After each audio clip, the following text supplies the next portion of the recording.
We need to appreciate the Constitution of the Republic that allows people to gather, that they don't need permission from the police. Yeah, where the act before and the regulations that we're enforcing, people needed to seek permission for that. But the court ruled against that. So people have got the right to just gather without asking for permission. So people must be surprised when they see people gathering and police seems not to be acting much. It's because they've got a constitutional right to just gather and do that. Of course, we encourage people giving us notices so that we plan in order to protect them as well. What we've been observing happening, we decided as management we're going to have a meeting with the leadership of these people that are doing this march on march. For one reason, just to remind them about the rights of others. Because they cannot just go and threaten foreigners, foreign nationals in the country, not knowing whether they are documented or not, number one. And number two, they don't have a responsibility as citizens to go and check whether are people documented, because they don't have skills to know whether the paper that the person is holding is legit or not. So we encourage them to monitor, observe where they get information, share that with us, and be able to tell us that we are aware that in that particular area, they are undocumented people. Please go and check. So we go and check that. If it's confirmed, then we'll be able to deport them. Otherwise, if we just go on a spree like they're doing and trying to intimidate people, the sad thing is going to happen one day is that someone's going to get hurt. And because you're going to come across someone who looks like me, and you're going to assume that he's a foreign national, not knowing that he's a South African.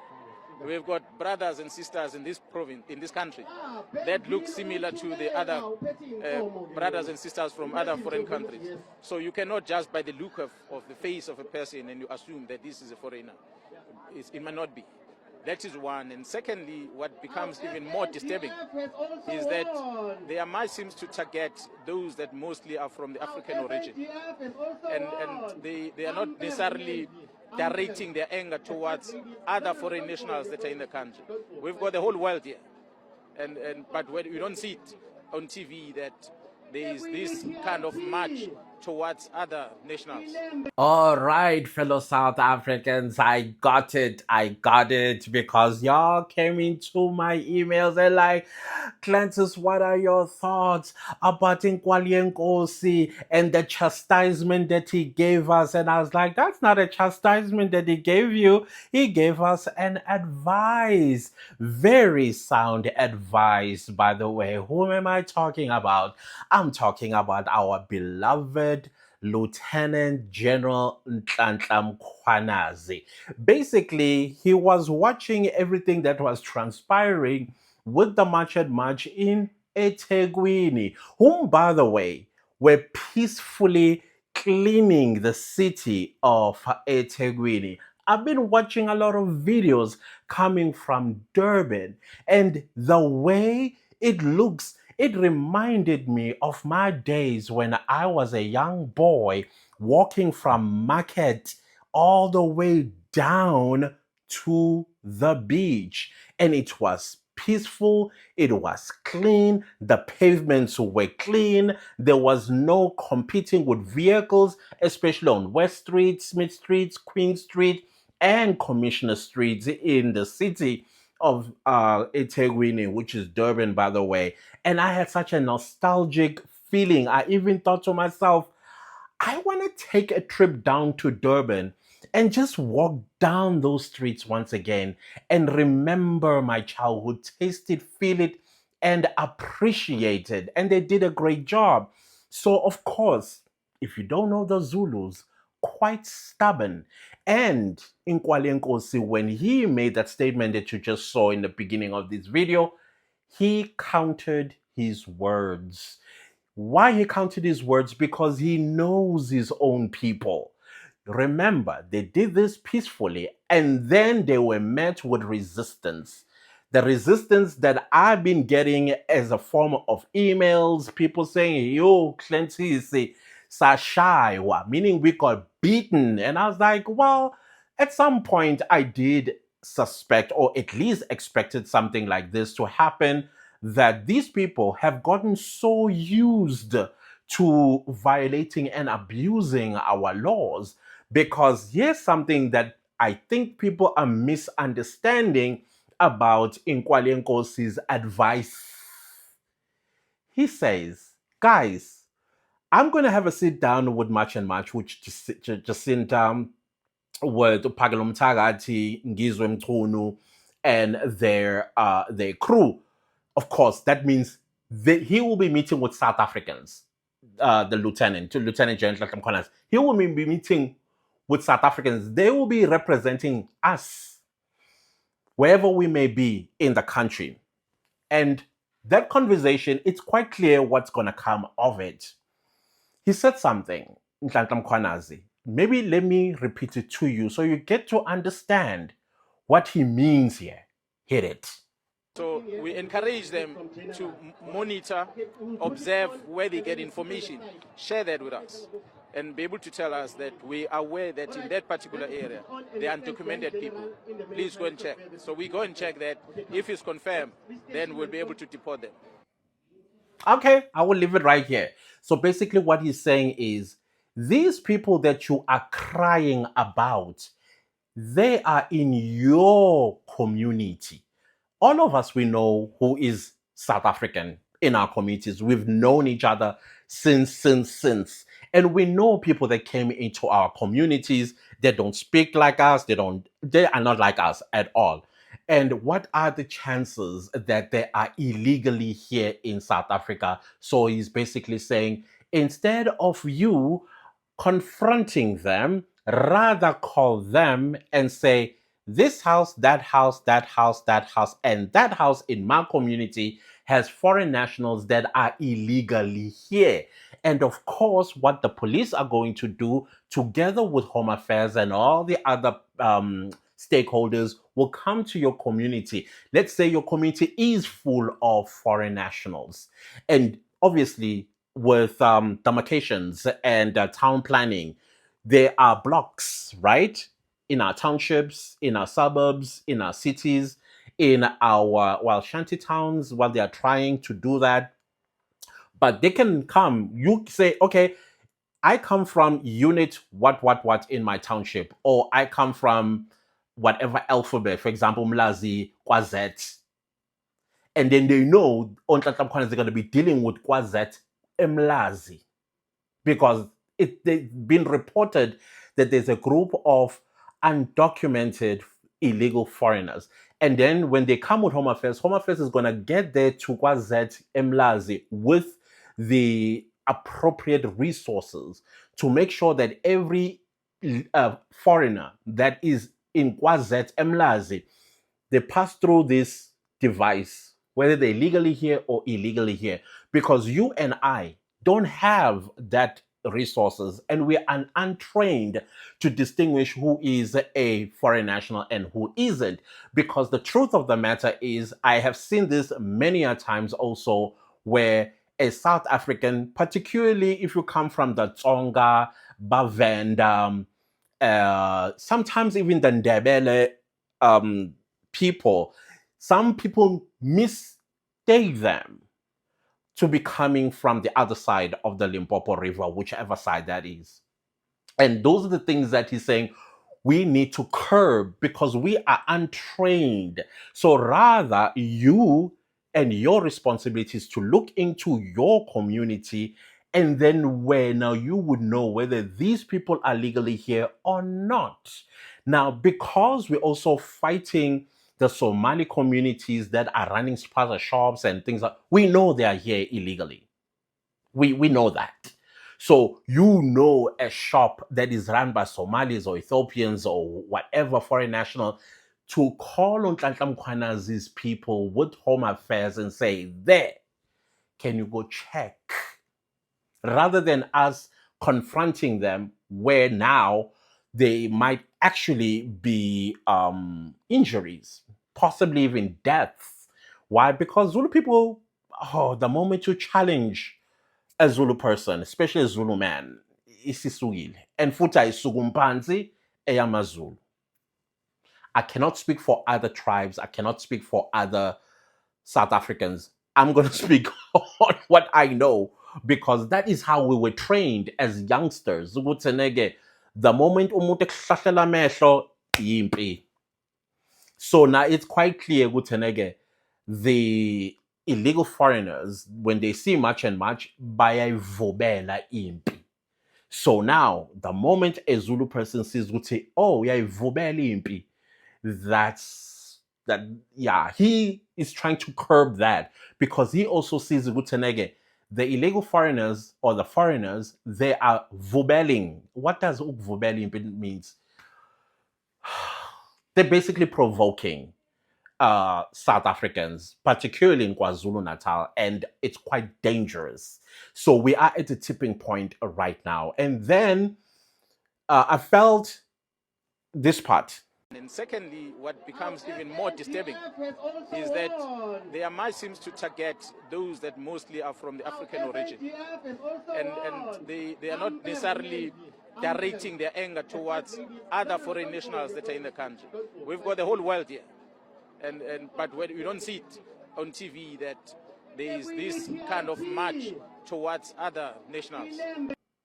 Okay, I think you get the idea what he's saying. He's saying that the unfortunate part is that as South Africans, we are targeting our fellow Africans that are foreigners in the country. But we are not going for other people. Obviously, it's talking about Europeans, it's talking about Asians, it's talking about people coming from all over the world, because people from all over the world are actually in South Africa. To me, he fell on a person that lives on the excuse me, on the ivory tower, where he is detached from the realities of black South Africans on the ground. That's how I felt, or I feel, about this part of his speech. I feel like he also fell on the trap of emotionally blackmailing South Africans with saying, hey, it's not just them. And he forgets one thing: the Europeans and the Asians and Americans and Canadians and Australians and all of those people, they are not in our communities. They are not competing with us for jobs. They're not competing with us in our public facilities like clinics, hospitals, and all of that stuff. While these guys that are here, they already have connections, especially Europeans. They already have connections, either Afrikaners or white English South Africans, who have,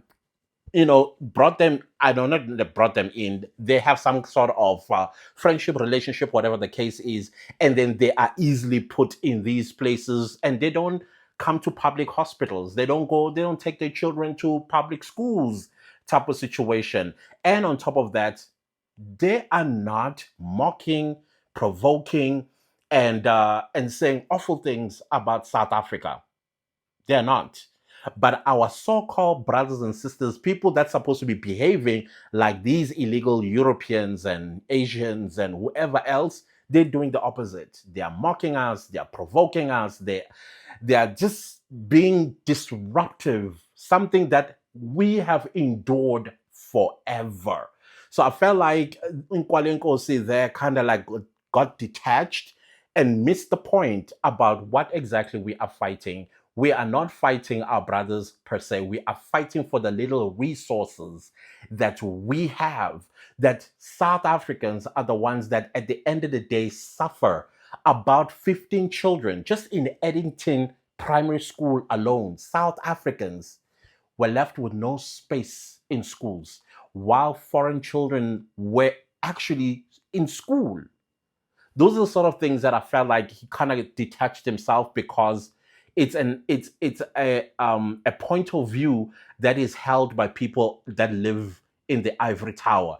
They put up a camera on their dashboard in their nice fancy car and tell South Africans where to get off when it comes to African illegal foreigners, who are very in our face and also drawing attention to themselves.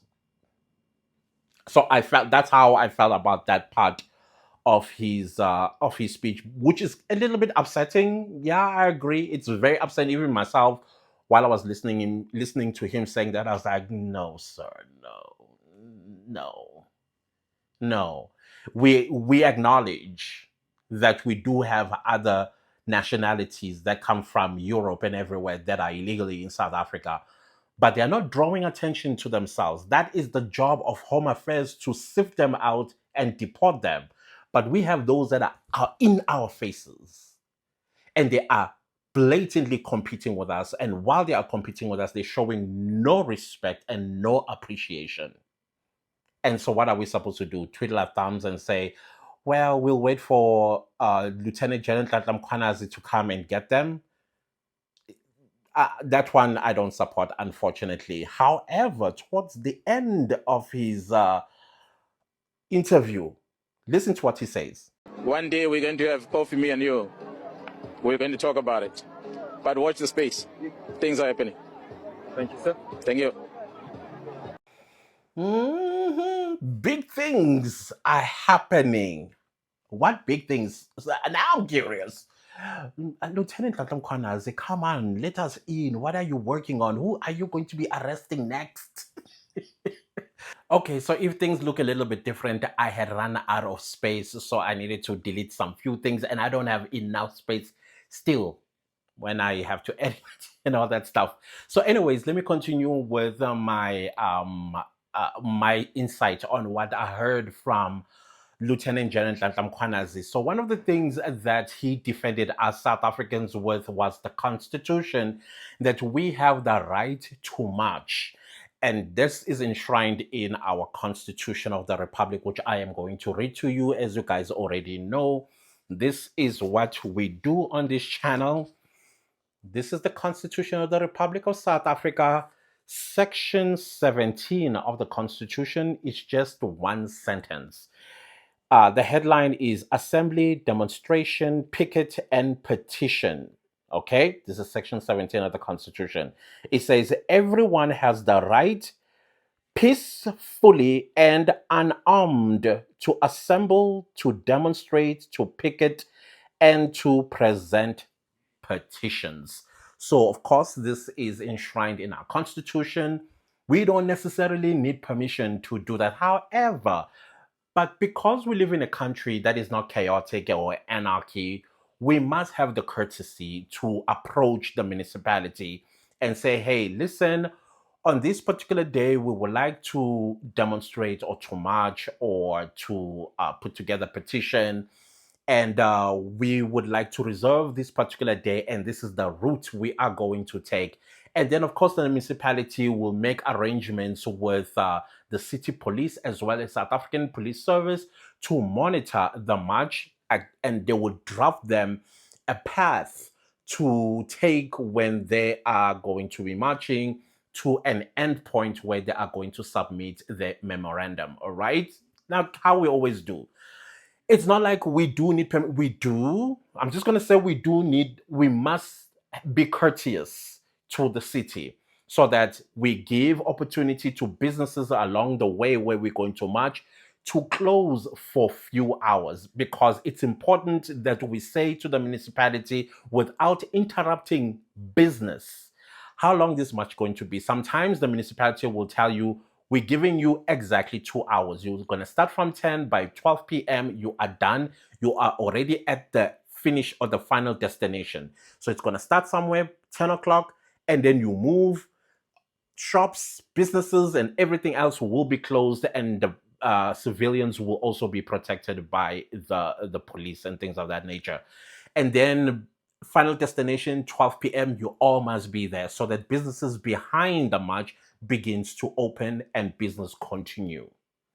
So that is what he was talking about, so that we need to do this peacefully, because the Constitution requires us to do things peacefully. But you already know that in South Africa, you will have instigators, people that do not agree with what you are doing. So what they will do is they are going to organize themselves and go send criminal elements to break into people's stores, to beat people up, so that at the end of the day, this march is discredited and labeled as violent march, when it's not the people that are participating in the march that has done so. We've seen this in Kwakombo. We've seen it also in eThekwini day before yesterday.